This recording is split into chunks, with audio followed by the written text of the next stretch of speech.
Gimana sih menurut kalian kalau misalkan kalian bela diri, terus orang yang mau jahat sama kalian itu mati di tangan kalian nih misalkan nih, terus kalian jadi tersangka, itu kayak gimana perasaan kalian? Itu sih.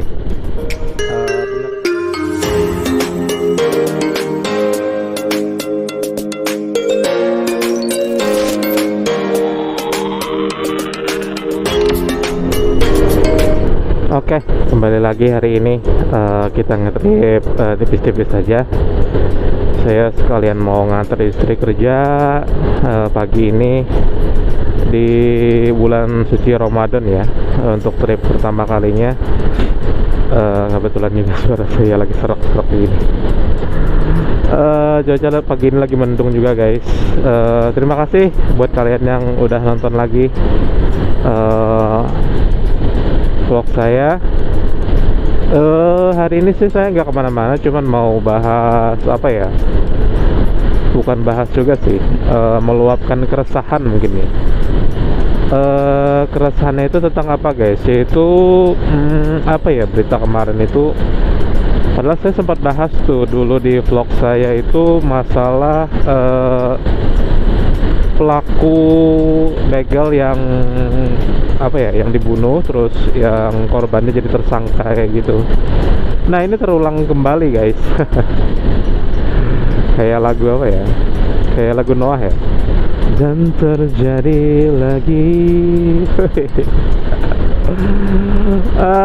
Beritanya apa ya kemarin ya, itu pelaku begalnya kalau saya nggak salah yaitu ada 4 orang, terus korbannya itu dibegal. Kita samakan persepsi dulu deh. Begal itu sama kayak rampok aja deh. Oke. Jadi dirampok nih ceritanya nih, 4 orang lah pelakunya kalau nggak salah ya. Si korban ini kan karena dia dirampok, terus dia anggap aja deh bela diri dia buat pertahanin hartanya, terus 2 pelakunya itu tewas guys, meninggal. Terus 2 pelakunya lagi masih hidup. Jadi yang lucu itu entah itu kesalahan dari hukum atau gimana ya, saya kurang paham juga nih. Perlu ahli hukum tata pidana mungkin yang harus menjelasin nih. Tapi kalau dari saya yang bodoh masalah hukum ini, saya mau mengemukakan pendapat aja bahwa nggak seharusnya sih kalau misalkan si pelaku begal itu jadi tersangka ya. Bukan sorry, korban begal. Ya pelaku begal ya jelas jadi tersangka. Karena dia niat mau ngerampok, mau ngambil harta orang lain dengan schedule atau strategi yang sudah mereka rencanakan. Tipe-tipe korbannya kayak gimana kan pasti tuh. Nah terus kalau misalkan si korban ini kan nggak tahu menahu nih kalau dia kena begal, otomatis kan dia pasti bela diri, membela diri buat mempertahankan hartanya. Tapi lucunya dia jadi tersangka, dan sisa pelaku begal yang masih hidup itu merangkap jadi saksi guys. Jadi lo bayangin ya, lo kena begal nih, 4 orang nih. Anggap aja deh lo bawa pisau lah buat jaga diri lah, atau misalkan gak usah pisau deh, apa deh pokoknya yang bisa ngelumpuhin pelaku perampok itu buat pertahanin harta kalian misalkan. Terus mati pelakunya misalkan nih 2 orang, 2 pelaku lain misalkan masih hidup dan bisa kabur, terus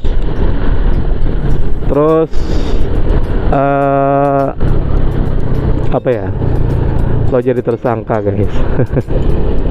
Lo jadi korban merangkap jadi tersangka, terus pelaku begalnya tersangka merangkap jadi saksi. Secara logika aja saya sulit menerima ya, cuman nggak tahu sih. Nanti kan putusan akhirnya nanti di pengadilan ya, kata yang saya baca itu. Kalau misalkan statusnya tersangka itu kan, kalau misalkan hakim memutuskan dia memang bersalah ya, kita harus patuhin hukum yang ada. Mungkin dari pihak pengadilan atau pihak kepolisian mungkin ada pertimbangan lain nih, kenapa jadi sampai si korban begal ini jadi tersangka. Cuman saya kesampingkan dulu masalah pasal atau hukum pidananya kayak gimana ya.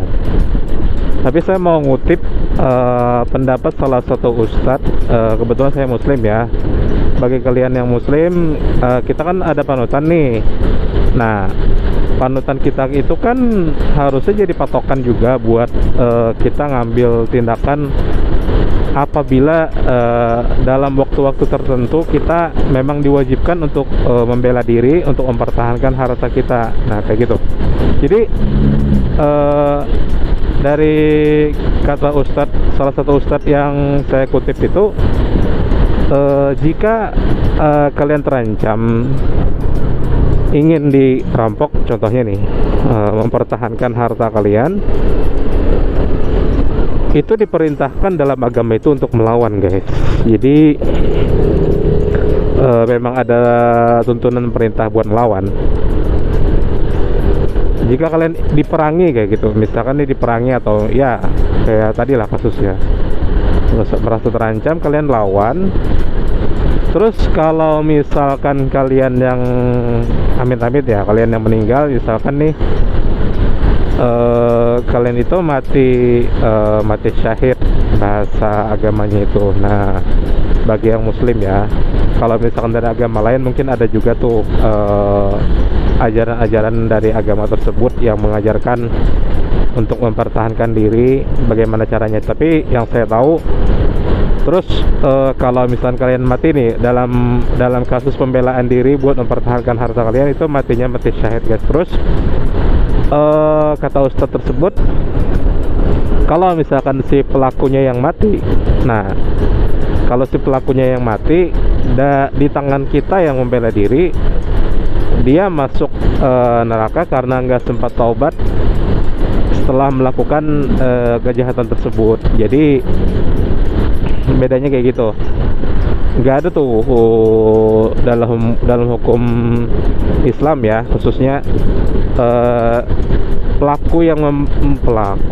korban yang membela diri terus mempertahankan harta benda yang mereka miliki malah salah di mata agama. Nah, terus kalau misalkan kita ambil potongan lagi untuk masalah hukum pidana, nah itu pasti kan ada banyak faktor ya.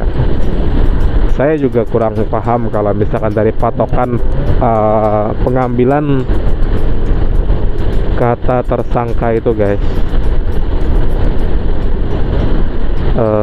Saya mau isi bensin dulu deh. Isi bensin, terus udah mau habis juga nih, mumpung lagi sepi. Habis dari pom bensin kita lanjut ya. Pertalite ya, Pertalite sini kah? Ini cuy ya.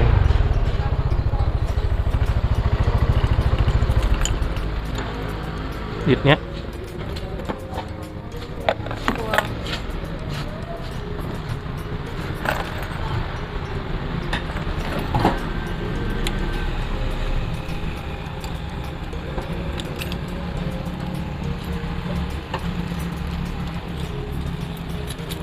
naik gak Pertalite ini?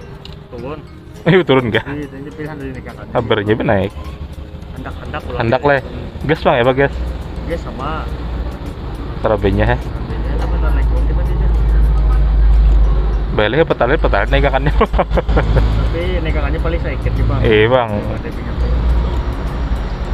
Daripada gitu nyatuannya ya Allah. Iya, Om. Nikahannya belum.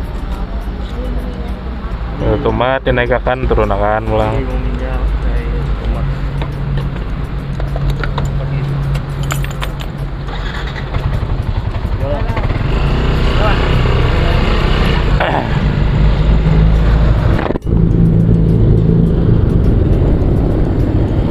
Nah itu tadi guys, masalah begal tadi. Jadi apa ya, pasti sih nanti menimbulkan pro kontra ya. Tapi nggak tahu sih nanti putusan pengadilan kayak gimana. Kalau misalkan dia sampai tersangkanya sampai dijatuhi vonis hukuman kurungan penjara, itu sih menurut saya pribadi sih terlalu rancu ya.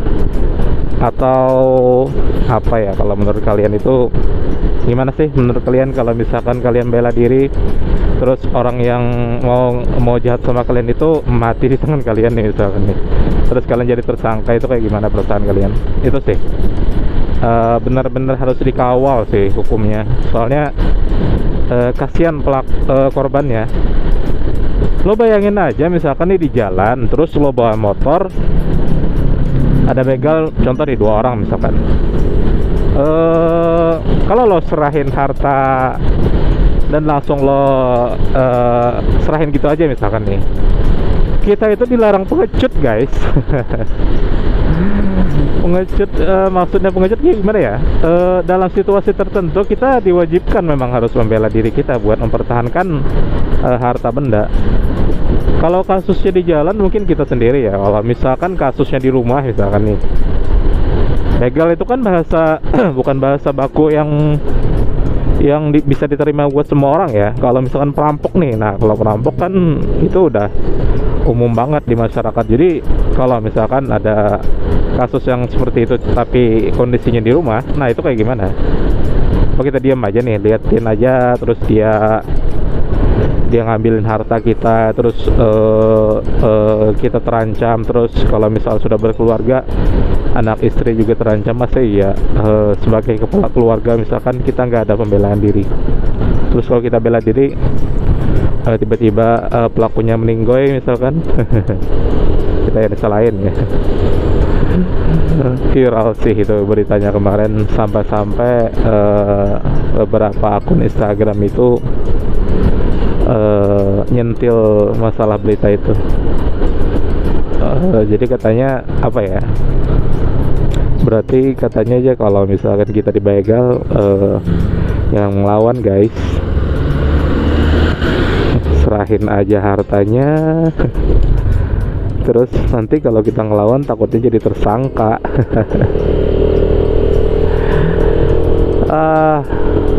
Lawak guys.